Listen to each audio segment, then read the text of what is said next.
আসসালামু আলাইকুম। মামুরজুরের পক্ষ থেকে আমি সাইফ আপনাদের সবাইকে স্বাগত জানাচ্ছি ওয়ার্ডপ্রেস থিম কাস্টমাইজেশন সেশনের আজকের পর্বে। গত পর্বে আমরা ইমেজ ক্যারোসেল পর্যন্ত দেখেছিলাম, রেটিং দেখেছিলাম, ইমেজ বক্স দেখেছিলাম। তো আজকের পর্বে আমরা নতুন কিছু মডিউল নিয়ে আলোচনা করব।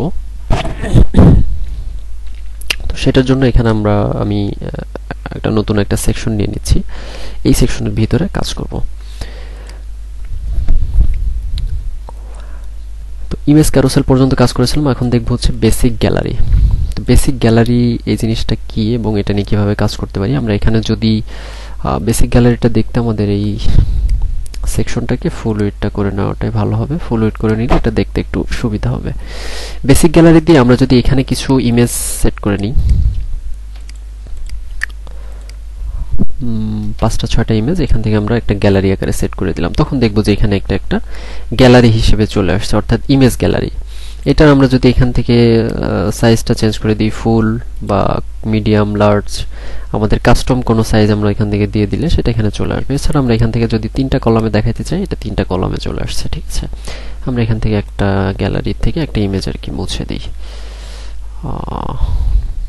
এটা তখন দেখতে পারবো এই যে 3টা কলামে 2টা রোতে এখানে ইমেজগুলো চলে আসছে। এরপর এটা যদি আমরা চাই মিডিয়া ফাইল আকারে ওপেন হবে, অর্থাৎ এটাতে ক্লিক করলে এরকম একটা পপআপ শো করবে, সেটা এখানে মিডিয়া ফাইল দিয়ে দেব। বা অ্যাটাচমেন্ট পেজ যদি দিয়ে দিই, তাহলে সেই অ্যাটাচমেন্টটা সেটা কোন পেজে যে শো করবে সেটা এখানে ক্লিক করলে সেই পেজে চলে যাবে। তো আমরা এখানে আপাতত মিডিয়া ফাইলই রাখতেছি, যে এটাতে ক্লিক করলে এরকম পপআপ শো করবে। এরপর এই পপআপে যদি আমরা ক্লিক করি, তখন দেখব যে একটার পর একটা ইমেজ এভাবে চলে আসতেছে। এটা হচ্ছে ইমেজ গ্যালারি। এরপরে এই ইমেজ গ্যালারির যে ডিজাইনগুলো আমরা চেঞ্জ করতে পারি, সেই ডিজাইনগুলো আমরা এটার ভিতরে যে স্পেসিং কতটুকু হবে সেটা আমরা এখান থেকে দিয়ে দিতে পারি। ডিফল্ট যা আছে বা কাস্টম আমাদের স্পেসিং আমরা দিয়ে দিলে আমরা দেখা যাচ্ছে ইমেজের মাঝখানে একটা স্পেসিং চেঞ্জ করতে পারবো। এরপরে বর্ডার হবে কিনা, সলিড, এই যে সবগুলো ইমেজের চারপাশে বর্ডার চলে আসছে, আমরা চাইলে বর্ডার দিতে পারি। এগুলো হচ্ছে জাস্ট ডিজাইনিং এর অপশন। ক্যাপশনের ভিতরে আমাদের এই ইমেজে যদি কোনো ক্যাপশন আমরা কন্টেন্টের এখান থেকে সেট করি, ক্যাপশন কোথায়, শো ক্যাপশন হচ্ছে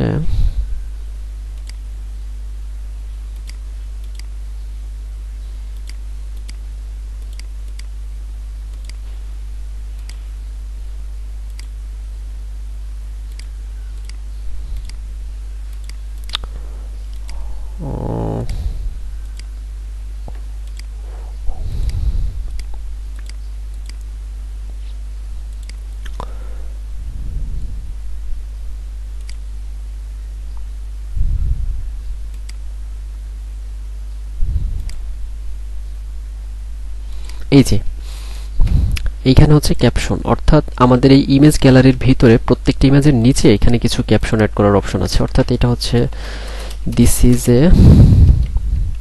ক্যাপশন, অর্থাৎ এই ইমেজ গ্যালারির এই যে নিচে প্রত্যেকটাতে যদি আমরা অ্যাড করে দিই,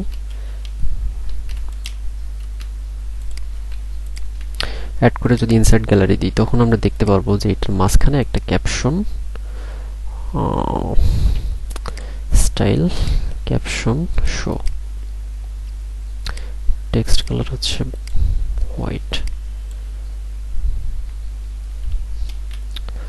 সরি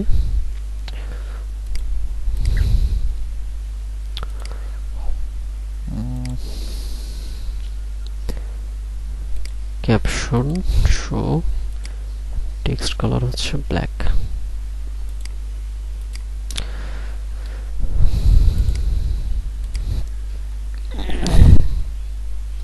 তখন এই যে প্রত্যেকটা ইমেজের নিচে এখানে ক্যাপশনটা শো করতেছে।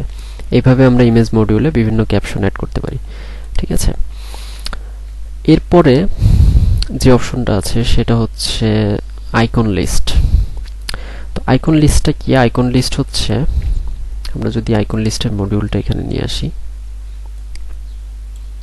তখন আমরা দেখতে পারবো এই ধরনের কিছু লিস্ট আর কি আমরা এখানে শো করাইতে পারি। এখান থেকে কপি করলে লিস্টগুলো কপি হইতে থাকবে, এবং এখানে আমরা চাইলে প্রত্যেকটা লিস্টের একটা করে আইকন আমরা এখান থেকে সেট করে দিতে পারি, এবং আইকনগুলোর পাশে আমরা একটা টেক্সট দিয়ে দিতে পারি যে এই টেক্সটটা হচ্ছে এই আইকনের, ঠিক আছে? এটা হচ্ছে আইকন লিস্টের কাজ। আমরা যদি চাই যে এখানে কোনো সোশ্যাল মিডিয়া লিংক আপ করাতে, সেক্ষেত্রে সিম্পলি এখানে ফেসবুকের যেই আইকনটা আছে সেটা দিয়ে এরপর আমরা যদি এখানে ফেসবুক লিখে দিই, ফেসবুক, তখন দেখব এই যে এখানে ফেসবুক লেখাটা কিন্তু চেঞ্জ হয়ে গিয়েছে। এই যে ফেসবুক লেখাটা চেঞ্জ হয়ে গিয়েছে এবং ফেসবুকের এই পাশে একটা ফেসবুক আইকন চলে আসছে, ঠিক আছে? তো এটা হচ্ছে আইকন লিস্ট। এরপরে যদি আমরা চাই যে এখানে টুইটার থাকবে, আমরা সিম্পলি টুইটারের আইকনটা নিয়ে আসি। টুইটারের আইকনটা নিয়ে এসে আমরা যদি টেক্সটটা চেঞ্জ করে দিই টুইটার, এরপরে নিচে এখানে যদি আমরা টুইটারের লিঙ্কটা দিয়ে দিই, তখন এইটাতে ক্লিক করলে সেই লিঙ্কে চলে যাবে। এই ধরনের আইকন যদি আমাদের প্লেস করার প্রয়োজন পড়ে, সেক্ষেত্রে আমরা এই জিনিসটা ইউজ করতে পারি। এরপরে যে অপশনটা আছে সেটা হচ্ছে কাউন্টার। কাউন্টারটা আমরা এখানে দেখব। এটা হচ্ছে আমাদের ওয়েবসাইটে আমরা বিভিন্ন সময় দেখি যে আমরা যদি একটু ভিজিট করি একটা ওয়েবসাইটে,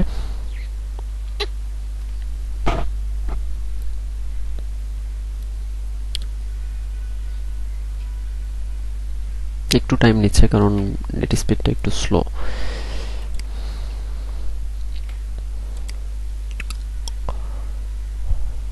আচ্ছা, এই ওয়েবসাইটটা একদম নিচে আমরা এখানে দেখতে পারবো, এখানে একটা কাউন্টার অ্যাড করা হয়েছে, তাই না? এই যে প্রজেক্ট কমপ্লিট, কয়টা প্রজেক্ট কমপ্লিট করা হয়েছে, কত লাইন কোড করা হয়েছে, কয়টা ক্লায়েন্ট আছে এবং কয়টা প্রজেক্ট এখন অনগোয়িং এ আছে, এই জিনিসগুলো আমরা একটা কাউন্টার আকারে এখানে শো করাইছি। তো এই সেম কাউন্টারগুলো আমরা এইভাবে কিন্তু এখানে শো করাইতে পারি। তো কাউন্টারটা কিভাবে অ্যাড করতে পারি, আমরা এখানে আরেকটা 4টা কলামের একটা রো নেই।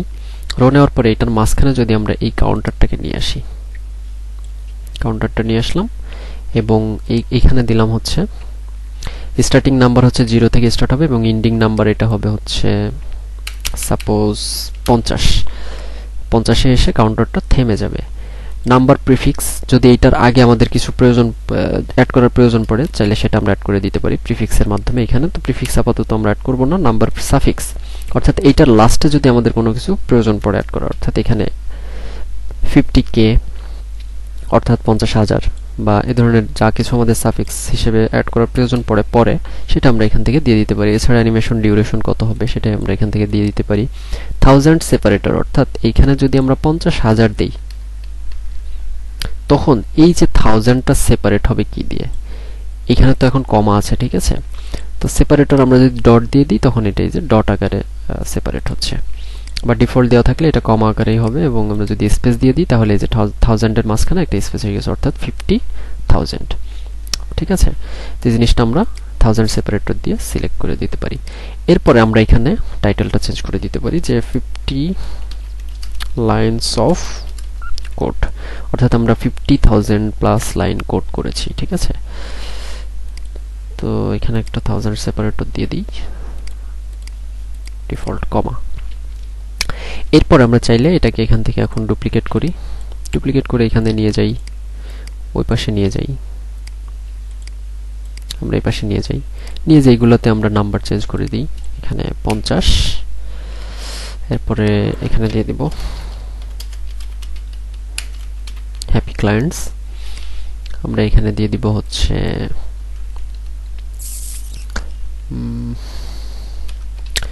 87 কান্ট্রিজ। এরপরে এখানে আরেকটা কি দেওয়া যায়, মানে এইভাবে আর কি আমরা এই কাউন্টারগুলো ডিজাইন করতে পারি, ঠিক আছে? তো এই হচ্ছে কাউন্টার মডিউল। এরপরে যে অপশনটা আছে সেটা হচ্ছে প্রোগ্রেস বার। তো এরপরে যে অপশনগুলো আছে সেগুলো আমরা নেক্সট পর্বে দেখব। আজকের পর্বে এই পর্যন্তই। সবাইকে ধন্যবাদ।